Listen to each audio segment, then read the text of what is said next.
बिहार में मिल गया उड़ने वाला सांप, देखकर लोगों के उड़ गए होश, उड़कर लोगों पर करता है वार। जानिए भगवान शिव से क्या है संबंध। आपने फिल्मों में उड़ने वाले सांप देखे होंगे, लेकिन आज सच में देखिए कैसे बिना पंख के एक जगह से दूसरी जगह उड़कर करता है सफर।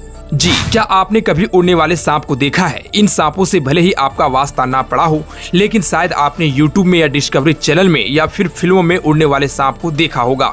लेकिन आज हम आपको उड़ने वाले सांप के बारे में बताने जा रहे हैं, जिसे तक्षक नाग भी कहा जाता है। दरअसल यह दुर्लभ सांप बिहार के वाल्मीकि टाइगर रिजर्व के पास एक घर में पहुंच गया। उड़ने वाला सांप को देखकर लोगों के होश उड़ गए। जिसके घर साक्षात नागराज तक्षक के रूप में पधारे हों, उन्हें देखकर वो थोड़ा डरे तो जरूर, लेकिन उन्होंने हौसला नहीं खोया। फौरन इसकी सूचना वन विभाग को दी गई, जिसके बाद मौके पर पहुंची वन विभाग की टीम ने उस नाग का रेस्क्यू किया। माना जा रहा है कि ये सांप करीब 900 साल पुराना है। तक्षक नाग के बारे में आपने महाभारत या फिर श्रीमद् भागवत कथाओं में सुना होगा, लेकिन जब वैसा ही महाभारत कालीन तक्षक नाग कलयुग में और वो भी बिहार में दिखा, तो लोगों के मन में बहुत कुछ कौंध गया होगा। पेड़ की डालियों पर लिपटे तक्षक नाग दुर्लभ सांपों की वो प्रजाति जो जंगल में यदा कदा ही दिखती है, लेकिन इंडो नेपाल बॉर्डर पर वाल्मीकि टाइगर रिजर्व से निकलकर ये तक्षक नाग रिहायशी इलाकों में पहुंच गया। ये नागराज टंकी बाजार स्थित संजय पटेल के घर के दरवाजे की कुंडी से लिपटे हुए मिले थे। तक्षक को जैसे ही रेस्क्यू कर जंगलों में छोड़ा गया, तो वो पेड़ों की टहनियों पर जा बैठा। तक्षक सांपों की यही खासियत है कि ये पेड़ की एक टहनी से दूसरी टहनी पर उड़कर पहुंच जाते हैं। वन विभाग के अधिकारी भी मानते हैं कि रिसर्च के मुताबिक तक्षक नाग को उड़ने वाला सांप भी कहा जाता है। ये उड़ने वाले सांपों में सबसे छोटी प्रजाति है। इसकी लंबाई करीब 3 फीट तक होती है।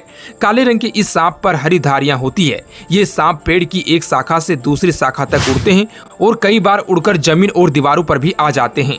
उड़ने वाले सांप उड़ने के लिए एक खास तरीके से हिलते हुए वो हवा में तैरते हैं और हवा में अंग्रेजी भाषा के अक्षर एस का आकार बनाते हैं। इन सांपों के शरीर का पीछे का हिस्सा एक तरह के ऊपर नीचे होने वाले मुड़ने की गतिविधि करता है। शरीर को फेंकने की यह गतिविधि उसे उड़ाने वाला सांप बना देती है। इसी कारण उन्हें ग्लाइडिंग स्नेक भी कहा जाता है।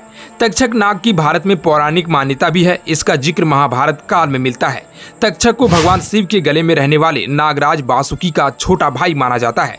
महाभारत काल में जब पांडवों को पुत्र परीक्षित राज कर रहे थे, तो तक्षक ने ही उसको डसा था, जिसके कारण उनकी मृत्यु हो गई थी। तक्षक सांप आमतौर पर पहाड़ी इलाकों में पाया जाता है। वाल्मीकि टाइगर रिजर्व में इस प्रजाति का मिलना पर्यावरण के लिए सकारात्मक संकेत है। इस दुर्लभ वन्य जीव को देखकर टाइगर रिजर्व के अधिकारी भी काफी उत्साहित हैं, क्योंकि आखिरी बार इन्हें 1 साल पहले देखा गया था। एक बार फिर इन्हें स्पॉट करने के बाद उन्हें अपने नेचुरल हैबिटेट में छोड़ दिया गया है। वन विभाग के अधिकारी इनके हर मूवमेंट को ट्रैक कर रहे हैं। आपको बताते चले कि महाभारत ग्रंथ के अनुसार शेषनाग त्रेता युग में लक्ष्मण और फिर द्वापर में बलराम जी के रूप में अवतरित हुए थे। इन्हें भगवान विष्णु के परम सेवक माना जाता है। धार्मिक मान्यता है कि शेषनाग के हजारों सिर हैं, जिसका कोई अंत नहीं है, इसलिए इन्हें अनंत भी कहा जाता है।